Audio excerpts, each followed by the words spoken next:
நூலை எழுதி வெளியிட்டிருக்கக்கூடிய கவிஞர் அண்ணன் வினி அவர்களுக்கும்,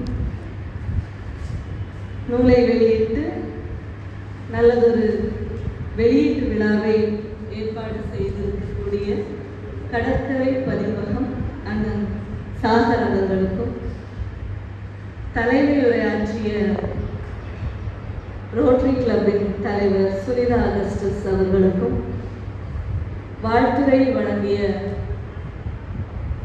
கவிஞர் ஆகிரா மற்றும் கவிஞர் விஜி பூரன் சிங் அவர்களுக்கும், நூல் வெளியீட்டு விழாவிற்கு வருகை தந்திருக்கக்கூடிய இலக்கிய ஆளுமைகள், நண்பர்கள், உறவினர்கள் அனைவருக்கும் என்னுடைய பணிவான வணக்கத்தை தெரிவித்துக் கொள்கிறேன்.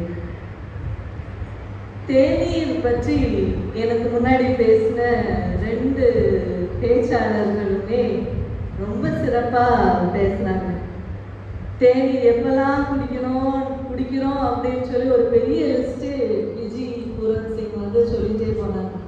எதுக்காகலாம் தேநீர் குடிக்கிறாங்கன்னு சொல்லிட்டு நிறைய காரணங்கள் சொன்னாங்க.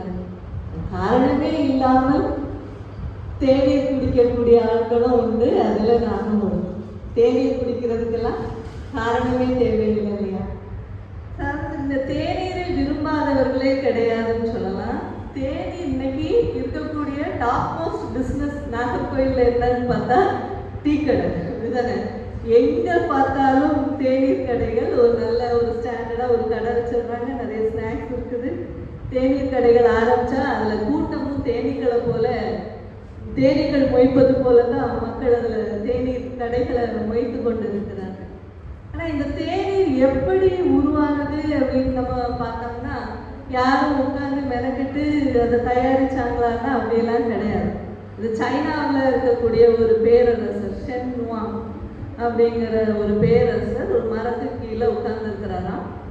அவருடைய பணியாள் அவருக்கு குடிக்கிறதுக்காக வெந்நீர் காய்ச்சி கொண்டு இருக்கும்போது இங்கேருந்து ஒரு இலை விழுந்து அது வெந்து அந்த தண்ணி அவர் குடிக்கும்போது அந்த சுவை வித்தியாசமாக இருந்து அப்படிதான் முதல்ல இந்த தேநீர் பழக்கத்திற்கு வந்திருக்கிறது. அது மருத்துவத்திற்கு பயன்படுத்திருக்கிறது. இன்னைக்கு நிறைய விஷயங்கள் அது தொடர்ந்து நடந்துகிட்டே இருக்கு. தேநீரினுடைய வரலாறையெல்லாம் நம்ம பார்த்தாச்சுன்னா இந்த தேநீரை வச்சு ஒரு பெரிய பிரளயமே நடந்திருக்குன்னு கூட சொல்லலாம். குறிப்பாக அந்த போஸ்டன் டீ பார்ட்டி அப்படின்னு சொல்லக்கூடிய ஒரு விஷயம் நம்ம கேள்விப்பட்டிருப்போம். அமெரிக்கர்களால் நடத்தப்பட்ட மிகப்பெரிய புரட்சி. எதுக்குன்னா இந்த தேயிலைக்கான வரியை குறைக்கணும்னு சொல்லிட்டு பெரிய போராட்டம் பண்ணி அந்த தேநீரை தேயிலைகளை பாக்ஸாக கடலில் போட்ட போராட்டம் தான் போஸ்டன் டீ பார்ட்டி.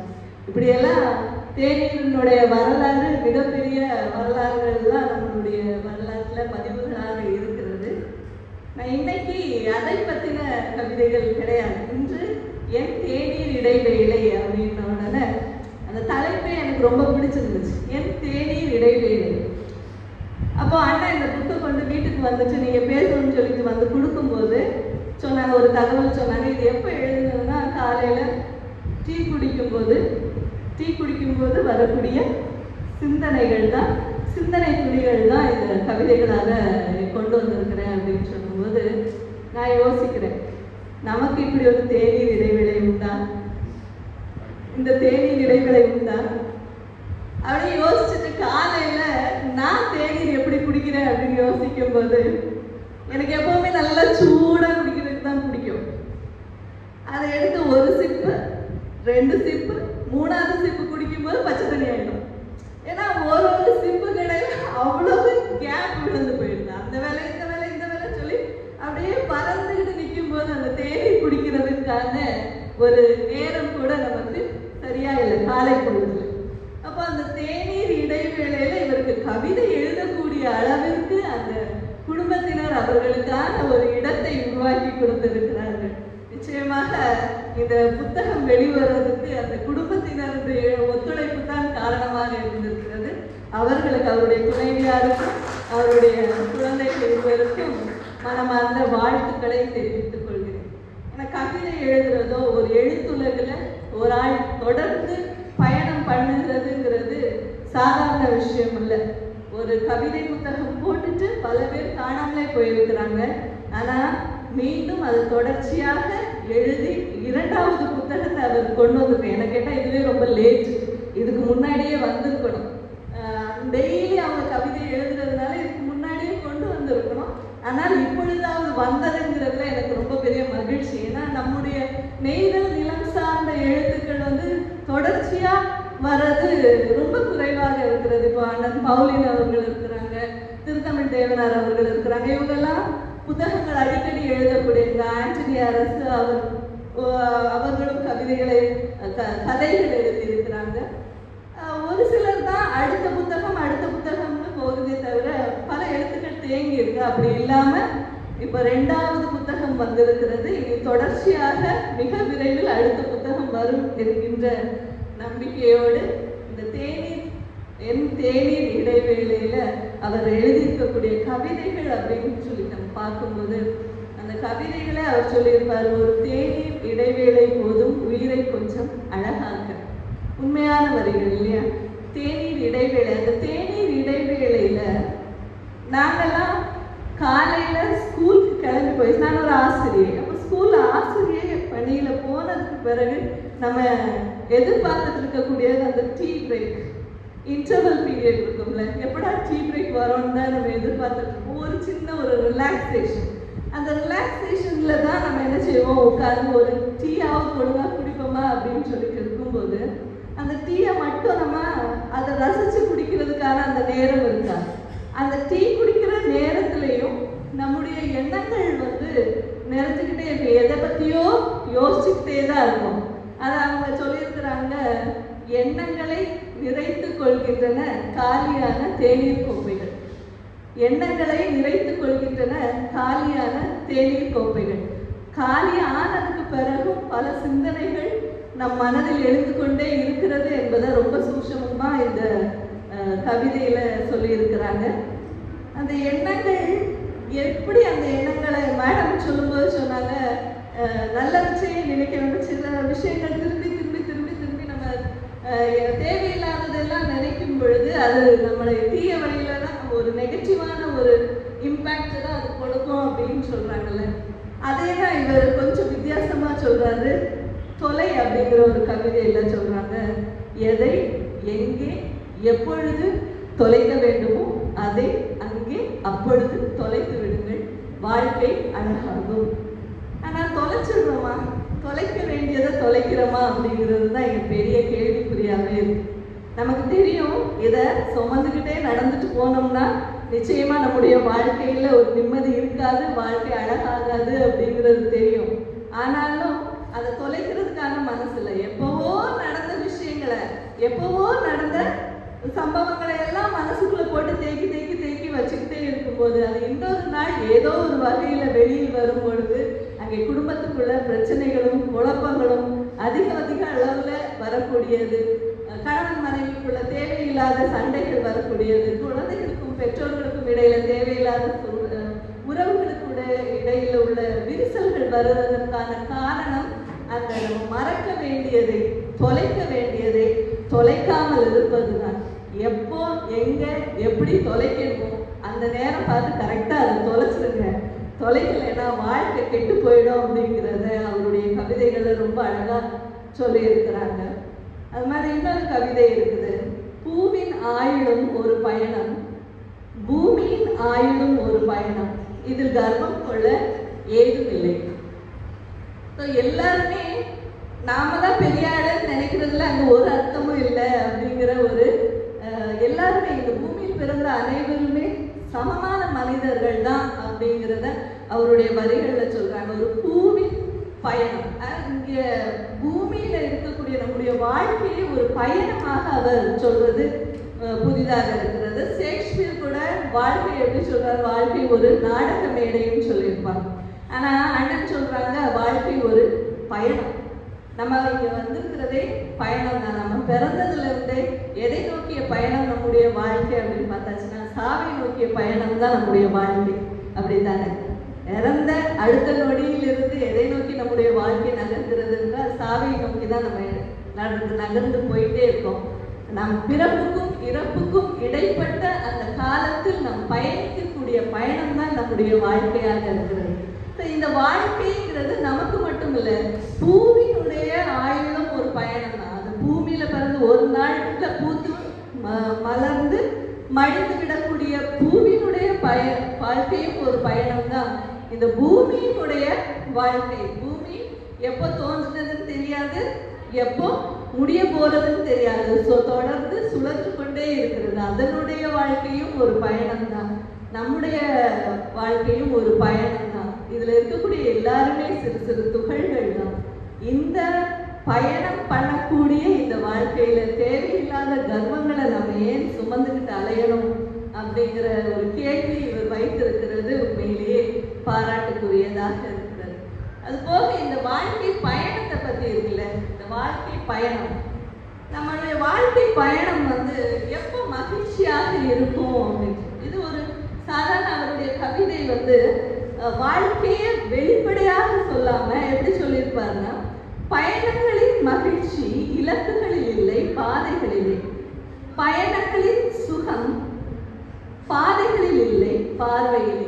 இப்போ இது சாதாரணமா நம்ம வாசிக்கும் போது எங்கேயோ பயணம் பண்ணி போறோம்ல, ஒரு இடத்துக்கு போறோம். இப்போ அந்த பயணம் ஒரு டூர் போறதா இருக்கட்டுமே, ஒரு இடத்த நம்ம ஃபிக்ஸ் பண்ணி போறோம்னா நம்முடைய மகிழ்ச்சி அந்த இடத்துல போய் சேர்றது இல்லை. மகிழ்ச்சி அது போகக்கூடிய வழியில நம்ம பயணம் பண்ணுகிற அந்த பாதையில் தான் மகிழ்ச்சி இருக்கிறது அப்படிங்கிறது வெளிப்புறமாக, இது வெறுமனே மேலோட்டமாக வாசித்தால் நமக்கு தெரியக்கூடியது. ஆனா கொஞ்சம் ஆழ்ந்து சிந்திச்சு பார்த்தோம்னா இவர் இங்க பயணம் எதை சொல்லியிருக்கிறாருன்னா, நம்முடைய வாழ்க்கை பயணம். நம்முடைய வாழ்க்கை பயணத்துல நம்ம ஒரு லட்சியம், நமக்குன்னு ஒரு லட்சியம் இருக்கும்ல, ஒரு இலக்கு வச்சிருப்போம். இந்த இத்தனாவது வயசுல நான் மாணவர்கள்கிட்ட பேசும்போது நான் கேட்கக்கூடிய கேள்வி என்னன்னா, உங்களுடைய எய்ம் என்னன்னு நம்ம கேட்போம். எய்ம்னா உங்களுடைய ஆசை, ஒரு படிச்சு என்னவாக போறீங்க அப்படிங்கிற மாதிரி கேட்கும்போது நான் பர்டிகுலரா சொல்றது, உங்களுடைய 25வது வயது நீங்க எந்த ஊர்ல, எந்த இடத்துல, எந்த வேலையில என்னவா இருப்பீங்க அதை சொல்லுங்க அப்படின்னு சொல்லி நம்ம கேட்கக்கூடியது. அப்ப அதுதான் நம்ம செட் பண்ணக்கூடிய இலக்கு. அப்ப அந்த இலக்கை அடையிறது இல்லை, அடைஞ்ச பிறகு வர்றது இல்லை மகிழ்ச்சி. அந்த இலக்கை நம் வாழ்க்கையில் அடைய வேண்டிய இலக்கை நோக்கிய பயணம் இருக்கு இல்லையா, அதை நோக்கி நம்ம செய்யக்கூடிய பயணங்கள், முயற்சிகள், இதுலதான் நமக்கு மகிழ்ச்சி கிடைக்கும் அப்படின்னு சொல்லி இருக்கிறது ஆச்சரியமான ஒன்றா இருந்தது. அதை யோசிச்சு பார்க்கும்போது கூட சரின்னு தான் படுது. ஏன்னா நம்ம இங்க புத்துத்துறையில இருக்கிறவங்களுக்கு எனக்கு தெரியும், 18 வயசுலயே திருமணம் ஆயிடுச்சு எனக்கு.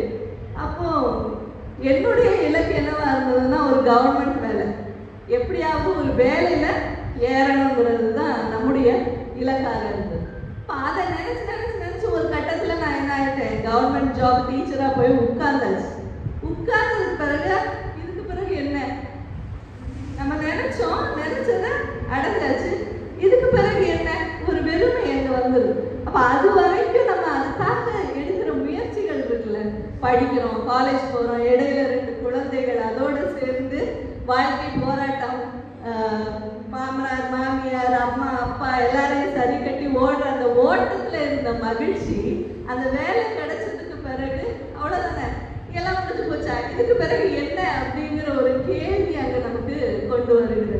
இப்போ வாழ்க்கை மகிழ்ச்சி என்பது இலக்குகளில் அல்ல, அதை நோக்கிய பயணங்கள். அந்த மாதிரி வாழ்க்கையின் அந்த பயணங்களின் சுகம் என்கிறது அந்த பாதைகளில் அல்ல, பார்வையிலே அப்படின்னு சொல்றாங்க. அந்த வாழ்க்கை நமக்கு சுகமான ஒரு வாழ்க்கையா இருக்குது அப்படின்னு நினைச்சோம்னா, நம்ம போய் கொண்டிருக்கக்கூடிய பயணங்கள் இல்லை, அந்த பயணத்தை நம்ம எப்படி பார்க்கிறோம், அதை நம்ம எப்படி எடுத்துக்கிறோம், நம்மளுடைய மனநிலையை பொறுத்துதான் அந்த வாழ்க்கை பயணங்கிறது சுகமாக அமைவதும் சுமையாக அமைவதுமாக இருக்கிறது அப்படிங்கிறது அவருடைய கவிதைகள்ல ரொம்ப ஆழமாகவும் அழுத்தமாகவும் தெரிவித்திருக்கிறாங்க. எல்லாருமே இதை சொல்லும்போது சொன்னாங்க ரொம்ப எளிமையான கவிதைன்னு. ஆனால் உண்மையிலே இது எளிமையான கவிதை அல்ல. இது வார்த்தைகள் தான் எளிமையாக இருக்குதே தவிர இந்த கருத்தின் ஆழம் வந்து மிக ஆழமான கருத்துக்களை கொண்ட வரிகளை தாங்கி தான் இருக்கிறது. அது போக முரண்களை பத்தி சொல்லி இருக்கிறார். முரண்கள் நம்ம குடும்பத்திலே ஒருத்தருக்கு ஒருத்தர் நிறைய முரண்பாடுகள் இருக்கும். முரண்பாடுகள் வந்து இயற்கை நம்ம சொல்றோம்ல, இப்படிதான் இருக்கும். இது வந்து இயற்கை தானே. கணவனுக்கு ஒண்ணு பிடிச்சா மனைவிக்கு ஒண்ணு பிடிக்காது, அது இயற்கை. பிள்ளைகளுக்கு ஒண்ணு பிடிச்சா பெற்றோர்களுக்கு அது பிடிக்காது. எத்தனையோ முரண்கள். நான் சரி என்று சொல்கின்றது என்னுடைய கணவனுக்கு அது தவறாக அது தென்படலாம். அப்ப முரண்கள் இருக்குது, இது இயற்கை தானே அப்படின்னு சொல்றவங்களுக்கு சொல்றாரு, முரண்கள் இயற்கை எனில் இருந்துவிட்டு போகட்டும் முரண்கள், இருந்துவிட்டு போகட்டும் இடைவெளிகள். இந்த இடைவெளிகளில் கூட இருந்துவிட்டு போகட்டும், உறவுகள் உரசாமல் இருக்கும் அப்படின்னு சொல்றாங்க. அந்த முரண்கள் இருக்கிறது இயற்கைன்னா அந்த முரண்கள் இருக்கட்டும், அப்படியே நம்முடைய வாழ்க்கையை ஏற்றுக்கொள்வதுதான் நம்முடைய வாழ்க்கைக்கு நாம் செய்யக்கூடிய நியாயமாக இருக்கும். ஒரு முரண் இருக்கு, எனக்கு முரண்பட்டவள் என்கிறதுனாலயோ இந்த கருத்து வேறுபாடுகள் இருக்கிறதுனாலயோ அது வேண்டாம்னு சொல்லி ஒதுங்கி நம்மளுடைய சிந்தனைக்கு ஒத்து வரவங்க கூட தான் நம்ம பயணம் பண்ணணும்னு நினைச்சா அப்படிப்பட்ட பயணம் நம்முடைய வாழ்க்கையில் கிடைக்கவே கிடைக்காது. அது அரிதிலும் அரிது. ஆகவே முரண்கள் இயற்கையில் இருந்துவிட்டு போகட்டும் முரண்கள், அதனால் யாருக்கும் எந்த பிரச்சனையும் கிடையாதுங்கிறத அவருடைய கவிதைகளை சொல்லி இருக்கிறார். இன்னும் ஒரு கவிதை இருக்குது, பேசு அப்படின்னு சொல்லி ஒரு கவிதை. அதாவது குடும்பத்துல சண்டை வர்றதுனாலே அதிகமா பேசுறதுனால தானோ அப்படிங்கிற ஒரு சிந்தனையை யோசிக்க கொடுத்தது இந்த கவிதை.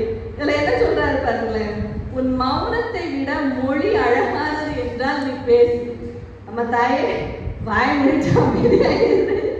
மௌனத்தை விட உன் மொழி அழகானதா இருந்தால், அதை விட உன் மௌனத்தை விட ஒரு அழகான வார்த்தையை உன்னால பேச முடியும்னா மட்டும் நீ பேசு, இல்லாட்டி அமைதியாகவே இரு. மௌனத்தை விட மொழி அழகானது என்றால் நீ பேசு. மொழிகளற்ற அன்பை புரிந்து கொள், முகமொழிகளற்ற மனிதர்களை அறிந்து கொள். மொழிகளற்ற அன்பை, இப்ப இது ரொம்ப கஷ்டமா இருக்கு. மொழிகளற்ற அன்பை புரிந்து கொள்னு சொல்றாங்கல்ல, எப்படி புரிஞ்சுக்கிறது? மொழிகளற்ற அன்பை புரிந்து கொள். பேசாமலே இருந்தா எப்படி தெரியும் உங்ககிட்ட? இது எனக்கு ஒரு கேள்வியே உண்டு, அதுக்கு நீங்க தான் பதில் சொல்லணும். பேசாமலே இருந்தா மனதில் இருக்க அன்பை இன்னொருத்தருக்கு எப்படி நம்ம புரிய வைப்போம்? உங்களுக்கான அன்பை எப்படி புரிய வைப்பீங்க நீங்க சொல்லவே இல்லைன்னா அப்படிங்கிற ஒரு கேள்வி எனக்கு உண்டு. அதுக்கான பதில் நீங்கள் உங்களுடைய உரையில் எனக்கு நீங்கள் சொல்லணும். தேடியும் கிடைக்காத வார்த்தைகளால் மௌனம் பிறக்கிறது ஒரு வேர்டு சொல்லியிருக்கிறாங்க. இது வந்து ரொம்ப ஒரு தாக்கத்தை ஏற்படுத்தக்கூடிய வரிகள். ஒருத்தங்க நல்லா பேசிட்டு இருக்கிறவங்க திடீர்னு அமைதி ஆயிட்டாங்க அப்படின்னா சும்மாலாம் அப்படி அமைதி ஆயிட முடியாதுல்ல. நிறைய தடவை பேசி பேசி பேசி மனசு வெறுத்து போய் இதுக்கு மேல இந்த மனுஷன்ட்ட இல்லை இந்த மனுஷிட்ட பேசி பிரயோஜனமே இல்லை அப்படிங்கிற ஒரு கட்டத்துல வரும்பொழுது நம்ம என்ன பண்ணிடுவோம்? அமைதியாயிடும். அதுதான் இதை சொல்றாங்க, தேடியும் கிடைக்காத வார்த்தைகளால் மௌனம் பிறக்கிறது.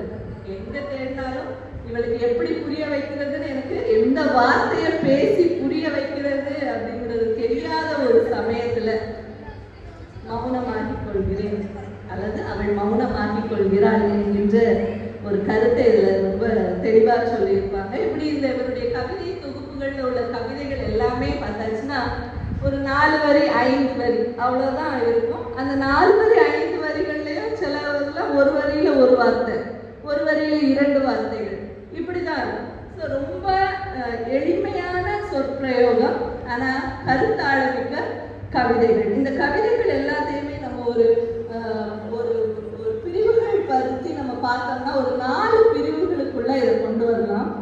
நிறைய கவிதைகள் இதுல பார்க்கும்போது தன்னம்பிக்கை கவிதைகள், கவிஞர் ஆகிரா அவர்கள் பேசும்போது சொன்னது போல நிறைய கவிதைகள் தன்னம்பிக்கை கவிதைகள். இதை வாசிக்கும் பொழுது நமக்கே ஒரு உத்வேகம். எப்பெல்லாம் நம்ம சோர்ந்து போகிறோமோ அப்பெல்லாம் நமக்கு ஒரு டானிக் குடிச்சோம், ஒரு தேநீரை நம்ம குடிச்ச உடனே ஒரு இன்ஸ்டன்ட் எனர்ஜி கிடைக்கும் தெரியுமா, ஒரு உடனடியான ஒரு உற்சாகம். அந்த மாதிரி இந்த சோர்ந்து போகக்கூடிய இந்த நேரத்துல அவருடைய அந்த சில வரிகள் நம்ம வாசிக்கும் பொழுது நமக்கே ஒரு உற்சாகம், சரி என்னதான் வருது பார்த்துக்கலாம் அப்படிங்கிற ஒரு தைரியத்தை கொடுக்கக்கூடிய நிறைய வரிகள் இந்த கவிதை தொகுப்புல இருக்குது. விழுதுகள் வீழ்ச்சி அல்ல, அது மரத்தின் வளர்ச்சின்னு ஒரு இடத்துல சொல்லியிருப்பாங்க. நம்ம எல்லாம் விழுதுகளை எல்லாம் வயசானதுக்கு பிறகு அதை தாங்கி பிடிக்கிறதுக்காக வரக்கூடிய அந்த விழுதுகளை பார்த்து சொல்றாரு, இந்த விழுதுகள் வீழ்ச்சி அல்ல, அது கீழே நோக்கி வர்றதுனால அது வீழ்ச்சி கிடையாது, அது வளர்ச்சி, மரத்தினுடைய வளர்ச்சி. மரம் எத்தனை ஆண்டுகள் அது இந்த உலகில் பயணித்திருக்கிறது என்பதற்கான சான்றுகளாக தான் அந்த விழுதுகள் மண்ணில் விழுகிறதுல எத்தனை விழுதுகள் இருக்கோ அத்தனை ஆண்டுகள் அது வளர்ந்திருக்கிறது. அப்ப மரத்தினுடைய வளர்ச்சி தானே அது, அது எப்படி வீழ்ச்சி ஆகும்? அது மாதிரி மனிதன் ஒவ்வொரு முறையும் அவன் எடுக்கக்கூடிய முயற்சிகளை தோற்று போகும் போதெல்லாம் அதை நம்ம வீழ்ச்சின்னு எடுத்துக்கொள்ளக்கூடாது, அது நம்முடைய வளர்ச்சி என்ற பார்வையை நாம் பார்க்க வேண்டும் என்று இவருடைய வரிகள் நமக்கு சொல்லி செல்கிறது. இன்னொரு வரி பார்த்தீங்கன்னா, மலைத்து நின்றால் புல்லும் உயரமே, ஏறி நின்றால் மலையிலும் நீ உயரம். ஏதோ ஒரு விஷயமாக இருக்கும், நம்ம பயந்து நின்னோம்னா அது நமக்கு முன்னாடி அது ஒரு பெரிய பூதாகரமாக இருக்கும். ஒரு சின்ன கல்லை எடுத்துக்கிட்டு கண்ணு கிட்ட வச்சு பார்த்தோம்னா பெரிய கல்லா இருக்கும், நம்முடைய பார்வையே அது மறைச்சு போயிடும். அதே தூரத்துல வச்சு பார்த்தோம்னா அது ஒரு சின்ன கல்லாக தான் அது தெரியும், நமக்கு அதை பத்தி ஒரு பிரச்சனையாகவே தெரியாது. அது மாதிரி எந்த ஒரு விஷயத்தையுமே நம்ம மலைப்பா பார்த்தோம்னா நம்மளால அதை செய்யவே முடியாதுங்கிறதையும் அவருடைய வரிகள்ல சொல்லி போறாரு. அடுத்தது ரெண்டாவதா பார்த்தோம்னா நிறைய இயற்கையின் வழியாக தத்துவ வரிகள், நிறைய இயற்கையில் இருக்கக்கூடிய பொருட்களை வைத்து, இப்ப மரங்கள், வேர்கள், பூக்கள், இப்படி இயற்கை பொருள்களை வச்சு நிறைய தத்துவ வரிகளை அவருடைய இந்த கவிதை தொகுப்புல நம்ம பார்க்கலாம். உதாரணத்துக்கு, வானில் ஒரு கலவரம், மண்ணில் ஒரு திருவிழா அப்படின்னு மழையை பத்தி எழுதியிருப்பாங்க. வானில் ஒரு கலவரம், மண்ணில் ஒரு திருவிழா. வானில் ஒரு கலவரம்னா அங்க இடி இடிக்கிறது, மின்னல் வைக்கிறது, வெட்டுறது, இதை ஒரு கலவரமா அவர் சொல்றாரு. அது யாருக்கு திருவிழாவா இருக்குது? மழை பெய்யும் போது பூமியில் உள்ள மக்களுக்கு திருவிழாவாக இருக்கிறது. இதை இன்னொரு கோணத்துல பார்த்தோம்னா, ஏதோ ஒரு ரெண்டு பேர் அடிச்சுக்கிட்டா கூத்தாடிக்கு கொண்டாட்டம்னு சொல்லுவாங்கல்ல, ஒரு பழமொழி சொல்லுவாங்கல்ல, அந்த மாதிரி ஒருத்தருடைய பிரச்சனைகள் இன்னொருத்தருக்கு மகிழ்ச்சியாக மாறிவிடுகிறது அப்படிங்கிறத மறைமுகமா இந்த வரிகள்ல அவர் சொல்லி இருக்கிறாரு. இன்னொன்று, இந்த வேர்கள் பத்தி ஒரு கவிதை, கர்வம்னு சொல்லிச்சு. வேர்களின் வேர்வையில் பூக்கள் பூக்கின்றன. எனக்கு ரொம்ப பிடித்த கவிதை, உங்களுடைய கவிதைகள்ல இது ரொம்ப பிடித்த கவிதை. வேர்களின் வேர்வையில் பூக்கள் பூக்கின்றன, பூக்களின் கர்வத்தில் இதழ்கள் உதிர்கின்றன. வேர்களின் வேர்வையை நம்ம பார்க்கறதே இல்லைல்ல. வேர்கள் வேலை செய்யுது, அதுதான் வேலை செய்யுது. வேர்கள் நீரை உறிஞ்சுது, மரம் வளர்வதற்கு, மேல பூ பூக்கிறதுக்கு முக்கிய காரணமாக இருக்கக்கூடியது அந்த வேர்கள். அந்த வேர்களினுடைய வியர்வையை மேல பூத்து நிற்கக்கூடிய பூக்கள் அதுகளுக்கு தெரிகிறதில்லை. அதனுடைய கர்வம், நான் என்ற அகந்தையில் அதனுடைய இதழ்கள் உதிர்ந்து விடுகின்றன அப்படின்னு சொல்றாங்க. இது மறைமுகமாக குடும்பத்தில் நிலவக்கூடிய தகப்பனுக்கும் பிள்ளைகளுக்குமான ஒரு உறவை, ஒரு புரிதலை அவர் பதிவு செய்கிறார். பெற்றோர்கள் படுகின்ற பிரச்சனைகள், அவர்கள் சந்திக்கக்கூடிய வழிகளை, அவர்கள் பிள்ளைகளுக்காக செய்யக்கூடிய வேலைகளின் துயரத்தை, அந்த வருத்தத்தை குழந்தைகள் உணர்ந்து கொள்வதில்லை. உணராத குழந்தைகள் அவங்க இருக்கக்கூடிய அந்த நிலையை மட்டும்தான் பார்க்குறாங்களே தவிர, அந்த நிலைக்கு நம்ம எப்படி வந்தோங்கிறத மறந்து போகும்போது அவங்களுடைய அந்த நிலையை தக்க வைத்துக் கொள்ளாமல் அந்த இடத்திலிருந்து தவறுகின்ற ஒரு சூழலை அவர் அந்த கவிதையில 6 வரிகள்ல ரொம்ப அழகா அவர் சொல்லியிருப்பாரு. அது போக பல, அடுத்ததாக பார்த்தோம்னா உறவுகள் பற்றிய மனிதநேய கவிதைகள், நிறைய கவிதைகள் உறவுகளுக்குள்ளாடி உள்ள பிரச்சனைகள், மனிதநேயம் சார்ந்த கவிதை வரிகளை நம்ம இதுல பார்க்கலாம். அப்புறம் தமிழ் மொழி பற்று சார்ந்த கவிதைகளும் இதுல இருக்கு. அதுலதான் முதல் கவிதையா விஜய் பூரன் சிங் பேசும்போதே சொன்னாங்கல்ல, உயிரும் மெய்யும் தமிழுக்கு உண்டன உலகறியும் ஆயுதமும் உண்டன உறக்கச் சொல். இந்த கவிதை தான் முதல் கவிதை இந்த கவிதை தொகுப்புல. ஆள் எப்படி இருக்கிறாரு பார்த்தீங்கல்ல. இவங்களை பார்த்துட்டு இந்த கவிதை ஃபர்ஸ்ட் கவிதையா இருக்குது. நான் வாசிச்ச உடனே யாரு வினி என்னதான் இது அப்படிங்கிற ஒரு எண்ணம் தான் எனக்குள்ள ஓடிச்சு.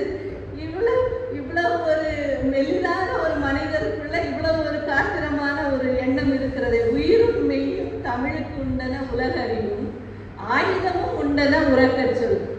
எங்ககிட்ட சும்மா நாங்க போறதில்ல, அமைதியா போறோம்னு பார்க்காத, சண்டை போடுறதுக்கு கூட நாங்க தயார் தான் அப்படிங்கிறது யாருக்கோ ஒரு எச்சரிக்கை மணியாக இந்த கவிதையை அவர் எழுதியிருக்கிறார். அதுலேயும் அது முதல் கவிதையாகவே வைத்திருக்கிறார்.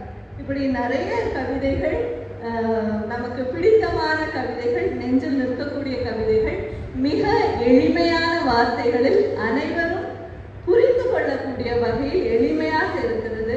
பல நேரங்களில் இதை வாசிக்கக்கூடியவர்களுக்கு இது தேற்றலாகவும் வழிகாட்டியாகவும் சிந்தனை தூண்டலாகவும் அமையும் என்பதில் எந்தவித ஐயமும் இல்லை. இந்த புத்தகத்தில் மொத்தம் 86 பக்கங்கள். இதனுடைய விலை ₹100. இன்னைக்கு ஏதாவது டிஸ்கவுண்ட் இருக்கா?